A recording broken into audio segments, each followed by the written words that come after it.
On June 25, 2009, the world lost Michael Jackson. Billions mourned the king of pop, the man who gave us Thriller, Billie Jean, and the moonwalk. But while the world remembered the entertainer, they missed the full story of who Michael Jackson really was. What if I told you that Michael Jackson owned the rights to Beatles songs, making millions from his former friend Paul McCartney? That he held patents for inventions, including the famous anti-gravity lean from Smooth Criminal? That he anonymously donated over $500 million to charity? That he tried to buy Marvel Comics? That he almost starred in a major science fiction film series? That he owned a hyperbaric oxygen chamber, not for vanity, but for burn treatment research? Michael Jackson wasn't just a singer and dancer. He was a business mogul who understood intellectual property before most musicians did. An inventor with actual USPTO patents. A humanitarian whose charitable work was largely hidden from public view. A visionary who tried to revolutionize theme park entertainment. A collector whose acquisitions ranged from priceless art to exotic animals to the macabre.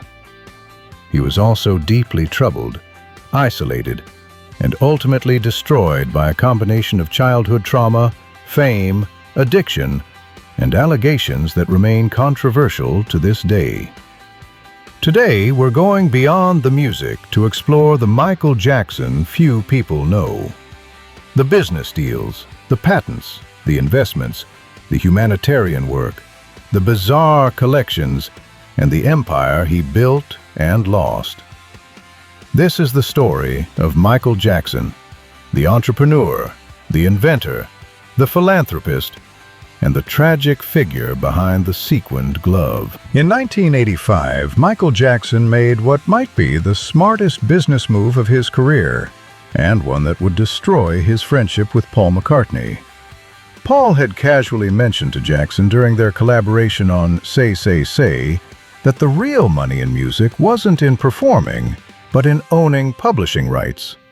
McCartney himself owned rights to songs by Buddy Holly and others.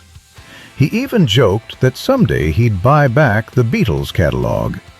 Jackson took this advice seriously. When he learned that ATV Music Publishing, which owned the rights to over 4,000 songs, including 251 Beatles compositions, was for sale, Jackson outbid McCartney and others, paying $47.5 million in 1985. Think about what this meant.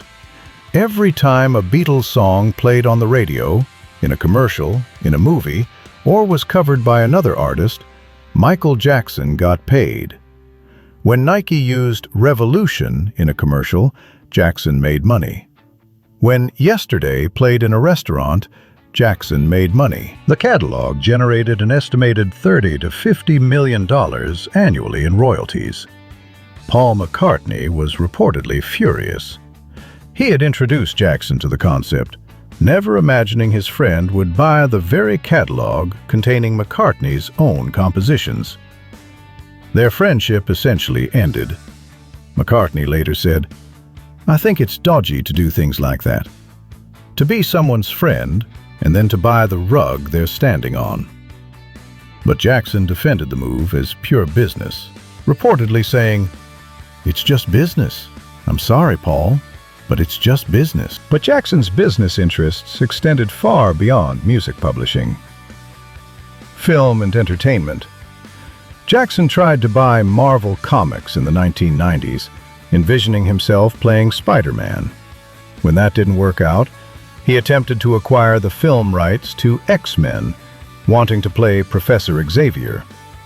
These deals fell through, but they show Jackson's understanding of intellectual property value years before superhero films dominated Hollywood.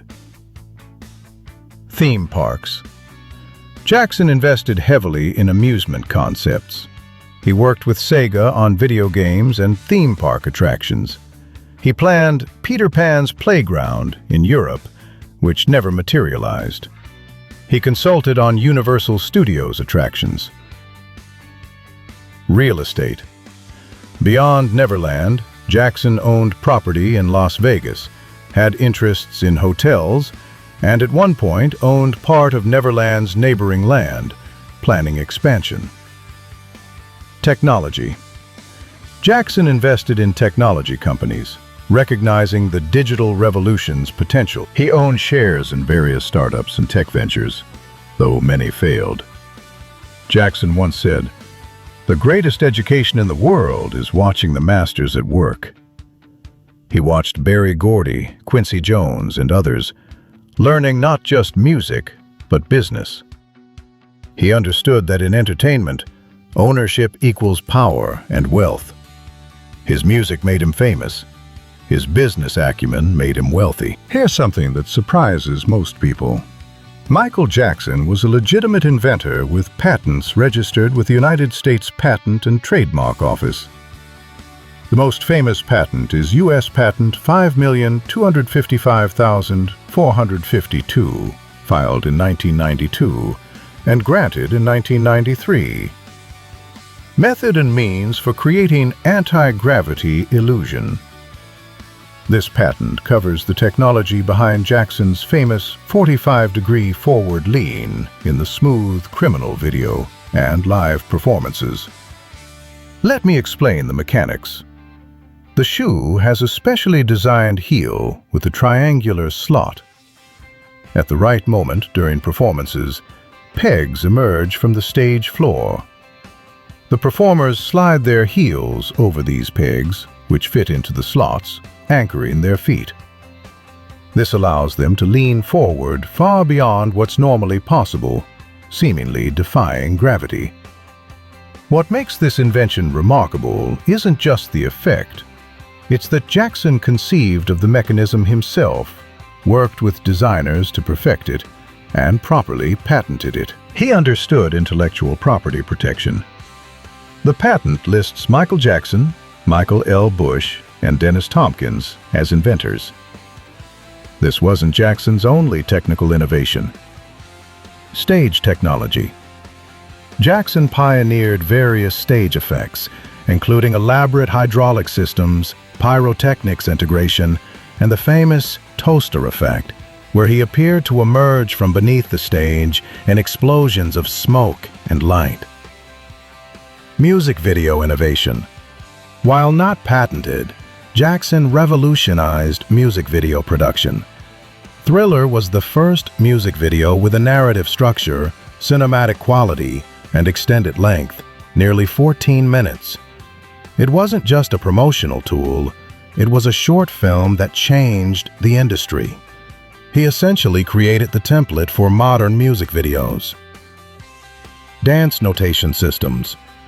Jackson worked on systems to document and protect his choreography, recognizing that dance moves could be intellectual property. While he didn't patent the moonwalk itself, which existed before him, though he perfected and popularized it, he explored ways to copyright choreographic sequences. Sound technology. Jackson was obsessed with sound quality. He invested in cutting-edge recording technology and worked with engineers to develop new techniques. His attention to audio detail influenced how albums were produced and mastered. Virtual reality concepts. In the 1990s, Jackson expressed fascination with virtual reality and discussed creating VR experiences of his performances, decades before VR became commercially viable. Jackson once said, "I'm never satisfied with anything. I'm a perfectionist. It's part of who I am." This perfectionism extended to technical innovation. He didn't just perform, he engineered experiences. Here's an unusual fact. Jackson kept detailed journals not just about music, but about technical innovations he wanted to pursue. Some of these journals, revealed after his death, contained sketches of stage designs, mechanical concepts, and entertainment technologies that were decades ahead of their time. In 1988, Jackson purchased a 2,700-acre property in Los Olivos, California, for $17 million. He named it Neverland Ranch after the fantasy island in Peter Pan, where children never grow up. This choice of name would prove prophetic and ultimately damaging to his reputation. But Neverland wasn't just a home. It was Jackson's attempt to create something that had never existed before. A private theme park, zoo, and entertainment complex all in one. Here's the financial reality that few discuss. Neverland cost an estimated $5 to $10 million per year to maintain. The staff included more than 150 people at its peak: groundskeepers, animal handlers, ride operators, security, housekeepers, chefs, and various specialists. The property taxes alone were hundreds of thousands annually. Jackson designed Neverland with a specific vision. It would be a place where children, especially sick and underprivileged children, could experience magic and joy. He regularly invited children from hospitals, orphanages, and disadvantaged backgrounds to visit for free, experiencing the rides, meeting the animals, and watching movies. Jackson said, "I wanted to have a place that I never had as a child. People wonder why I always have children around. It's because I find the thing that I never had through them." This quote reveals the tragedy at the heart of Neverland. Jackson was trying to give himself the childhood he never had.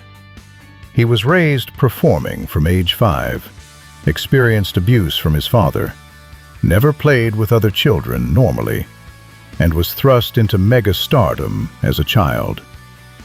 Neverland was his attempt to recapture what he lost, or never had. But this same vision would become deeply problematic.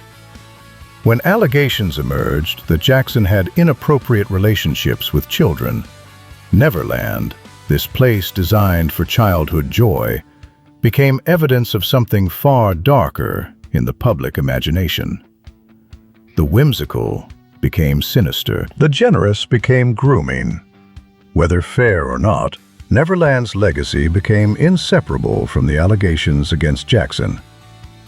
After the 2003 arrest and 2005 trial, Jackson never returned to live at Neverland. The property fell into disrepair, rides rusted, and animals were relocated. It was sold in 2020 to billionaire Ron Burkle for $22 million, far less than Jackson spent creating it. In 1988, Jackson purchased a 2,700-acre property in Los Olivos, California, for $17 million. He named it Neverland Ranch after the fantasy island in Peter Pan, where children never grow up. This choice of name would prove prophetic and ultimately damaging to his reputation. But Neverland wasn't just a home. It was Jackson's attempt to create something that had never existed before: a private theme park, zoo, and entertainment complex all in one. Here's one of the most overlooked aspects of Michael Jackson's life: his extraordinary humanitarian work. While the media focused on his eccentricities and controversies, Jackson was quietly one of the most generous celebrities in history. Let me give you specific numbers and facts. The Guinness World Record. In 2000, Guinness World Records recognized Michael Jackson for supporting 39 different charities, more than any other entertainer in history at that time. By the end of his life, that number had grown to at least 49 charities, and some sources claim as many as 52. The money. Conservative estimates place Jackson's lifetime charitable giving at over $500 million. Some estimates go as high as $800 million, when including donated concert proceeds, auction items, and direct financial support. Here are specific examples most people don't know. The Heal the World Foundation. Jackson established this organization in 1992, funding programs for children globally. The foundation provided medical care, education, and support to underprivileged children. Jackson donated millions personally and organized fundraising events that raised tens of millions more. Hospital visits. Jackson regularly visited children's hospitals around the world, often unannounced and without press coverage. He spent hours with sick children, giving gifts, singing, and providing emotional support. Former hospital staff have documented hundreds of these visits across decades. The Dangerous World Tour. Jackson donated the entire profits from one leg of his Dangerous World Tour to charity, a sum of approximately $100 million. The tour included a commitment to donate ticket sales from specific concerts to local children's charities in each city. AIDS research. In the 1980s, when AIDS was heavily stigmatized, Jackson donated millions to AIDS research and supported Ryan White, a teenager with AIDS who faced discrimination. Jackson paid for White's medical care and remained close to the family until White's death in 1990. Education. Jackson funded scholarships for underprivileged students, particularly students of color, to attend college. Many recipients never knew their benefactor was Michael Jackson. The donations were made anonymously through foundations. Burn victims. After Jackson suffered severe burns during the filming of a Pepsi commercial in 1984, he donated his $1.5 million settlement to the Brotman Medical Center to establish the Michael Jackson Burn Center. He continued supporting burn victims throughout his life. Romanian orphanages.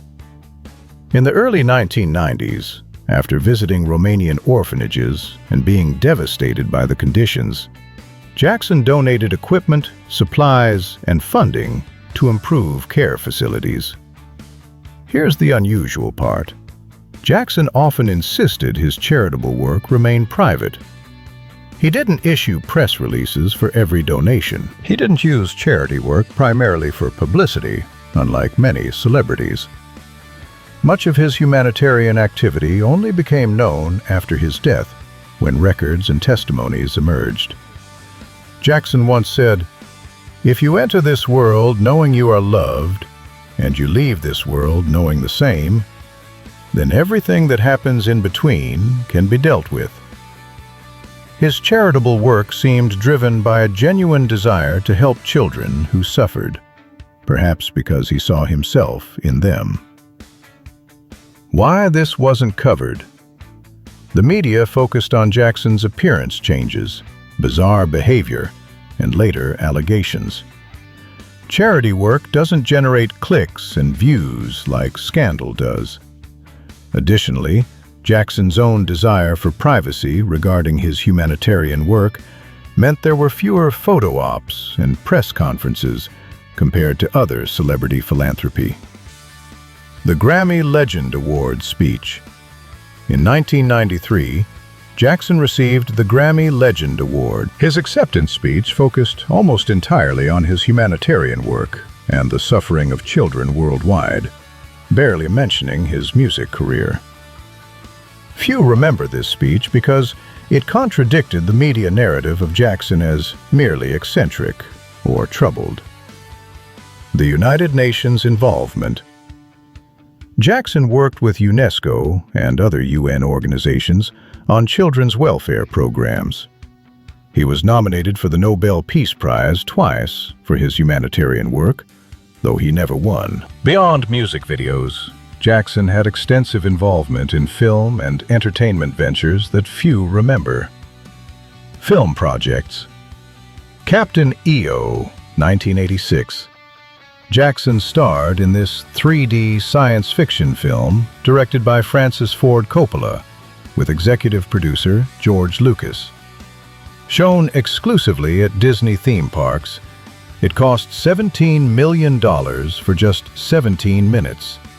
making it the most expensive film per minute ever made at the time.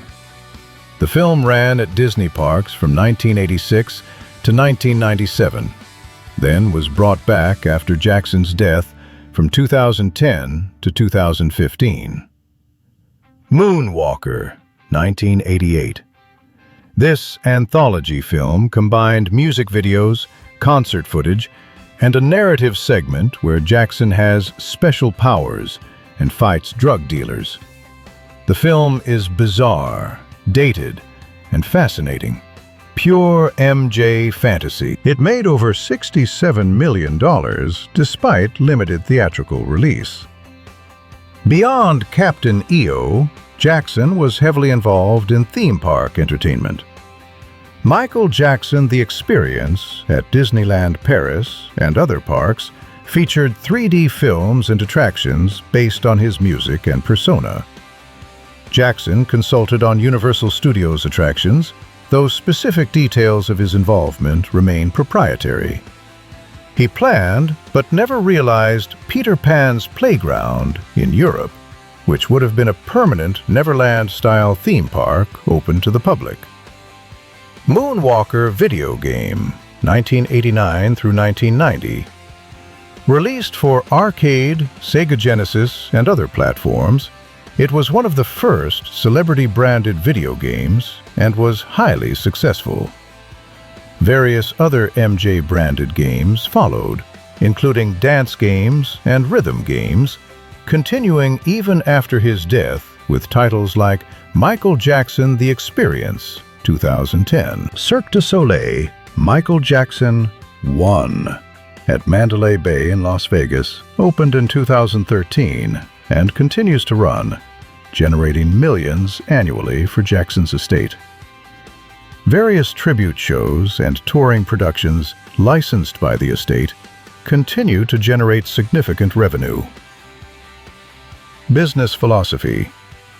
Jackson understood something crucial about modern entertainment. Intellectual property and licensing create passive income streams that outlive the artist. His film and theme park ventures weren't just vanity projects. They were business strategies to extend his brand beyond music. Jackson said, "I'm a collector of cartoons. All the Disney stuff, Bugs, Tom and Jerry, Heckle and Jekyll, wherever you name it, I've got it." This wasn't just collecting, it was studying. Jackson analyzed how Disney built an empire from character licensing, merchandise, and theme parks, and he tried to replicate that model. No examination of Michael Jackson can ignore the allegations that dominated the final decades of his life and continue to divide opinion after his death. On June 13, 2005, Jackson was acquitted on all counts. The jury found reasonable doubt regarding the prosecution's case. Post-trial, some jurors said they thought Jackson might have engaged in inappropriate behavior with children, but that the prosecution's case was weak and the Arvizo family lacked credibility. 10 years after Jackson's death, this HBO documentary featured detailed allegations from Wade Robson and James Safechuck, who claimed Jackson sexually abused them as children. Jackson once said, "Lies run sprints, but the truth runs marathons." Whether the allegations were lies or the truth is running a marathon that continues long after his death. By 2008, Michael Jackson was in serious trouble. His finances were collapsing under the weight of massive debt. Estimates ranged from $400 to $500 million owed to various creditors. Neverland was in foreclosure. His last album, Invincible, 2001, had underperformed relative to expectations. He hadn't toured in years.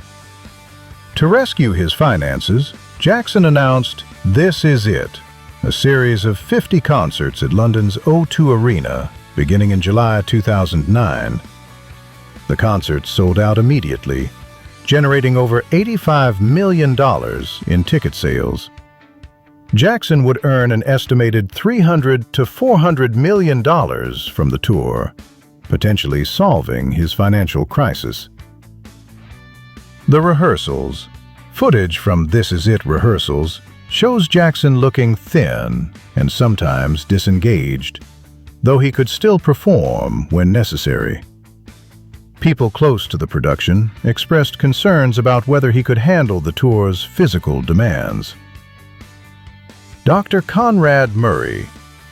To help Jackson sleep and manage his health, the concert promoter AEG hired Dr. Conrad Murray, a cardiologist, to be Jackson's personal physician for $150,000 per month.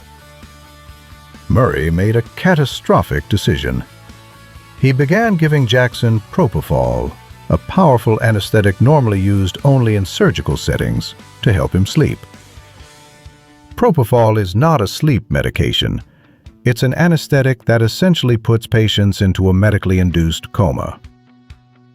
On June 25, 2009, around 12 a.m., after Jackson returned from rehearsals, Murray gave him various sedatives: Valium, lorazepam, midazolam. Nothing worked. At approximately 10:40 a.m., Murray administered 25 milligrams of propofol intravenously. At 12 p.m., Murray stepped away to make phone calls. When Murray returned, Jackson wasn't breathing. Murray performed CPR incompetently, on a bed rather than a hard surface, with one hand while calling for help, and delayed calling 911. At 12:21 p.m., over 20 minutes after discovering Jackson wasn't breathing, Murray had a security guard call 911. Paramedics arrived at 12:26 p.m. Jackson had no pulse and wasn't breathing. They transported him to Ronald Reagan UCLA Medical Center, where he was pronounced dead at 2:26 p.m. By 2008, Michael Jackson was in serious trouble. His finances were collapsing under the weight of massive debt. Estimates ranged from $400 to $500 million owed to various creditors. Neverland was in foreclosure. His last album, Invincible, 2001, had underperformed relative to expectations. He hadn't toured in years. To rescue his finances, Jackson announced This Is It, a series of 50 concerts at London's O2 Arena beginning in July 2009. The concerts sold out immediately, generating over $85 million in ticket sales. Jackson would earn an estimated $300 to $400 million from the tour, potentially solving his financial crisis. Jackson's last words, recorded by Murray on his phone while Jackson was under propofol, were about his planned performances and his love for children. He said he wanted to build a children's hospital. Michael Jackson died $500 million in debt. His reputation was in tatters. His life had become a cautionary tale about fame, childhood trauma, and self-destruction. But then something remarkable happened. Death redeemed his legacy, at least financially. Forbes consistently ranks Michael Jackson as the highest-earning deceased celebrity, sometimes earning over $100 million annually after death. Jackson's approach to intellectual property, catalog ownership, and brand management became a template for later artists. His understanding that owning publishing rights creates generational wealth influenced artists from Jay-Z to Taylor Swift. His innovation in music videos established them as art form and marketing tool. His merchandising strategies showed how artists could build empires beyond recorded music. His charitable work, now better documented, reveals someone who genuinely cared about children's welfare, despite, or perhaps because of, his own damaged childhood. The allegations against Jackson ensure his legacy will always be complicated and contested. Some fans refuse to believe any allegations. Others believe them and reject his music entirely. Most people exist in uncomfortable middle ground, acknowledging his artistic genius while grappling with serious accusations.